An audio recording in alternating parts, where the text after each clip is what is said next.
Hello all. Thursday morning நம்ம வீட்டில் செம்பருத்தி செடியில் ஃபஸ்ட் டைம் பூ பூத்திருக்கு. பார்க்கவே அவ்வளோ அழகாக இருந்துச்சு.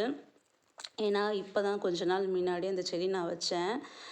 7:30 போல் உழவர் மார்க்கெட் கிளம்பிட்டோம். அந்த வீக்குக்கான வெஜிடபிள்ஸ் வாங்கிட்டு வரலாம் அப்படின்னு வெஜிடபிள்ஸ் வாங்கிட்டு வரக்குள்ளே பூவுமே கொஞ்சம் வாங்கிக்கிட்டோம். நெக்ஸ்ட் டே ஃப்ரைடே அப்படிங்கிறதுனால வீட்டுக்கு வர 8:30 ஆயிடுச்சு. அரவுண்ட் 8:30 ஒரு 1 ஹவர் ஆயிடுச்சுங்க வீட்டுக்கு வந்து. அதுக்கப்புறமா குழந்தைங்களுக்கு பிரேக்ஃபாஸ்ட்டு சைட் பை சைட் லன்ச்சுமே நான் ரெடி பண்ணிட்டேன். அடுத்தது கொஞ்சம் ஒர்க் இருந்தது, க்ளீனிங் ஒர்க். அது எல்லாமே முடிச்சுட்டு ஈவினிங் ஒரு 5 மணி போல் ஸ்நாக்ஸ் செய்யலாம் அப்படின்னு வந்தேன். காலையில் பாசிப்பயிறு ஊற வச்சுருந்தேன், சுண்டல் செய்யலாம் அப்படின்னு சொல்லிட்டு.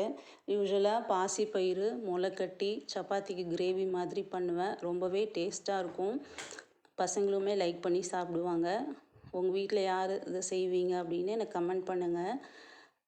சைட் பை சைட் டீக்குமே ரெடி பண்ணிகிட்டு இருந்தேன்.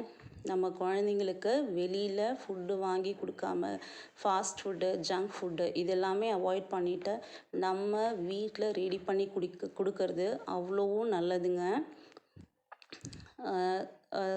Side by side tea ready ஆயிடுச்சு. பசங்க விளையாண்டுட்டு இருந்தாங்க. அவங்களுக்கு கூப்பிட்டு டீ கொடுத்துட்டு நம்ம வீட்டோட பேக் சைடில் யூட்டிலிட்டியில் அவ்வளோ காற்றடிக்குங்க.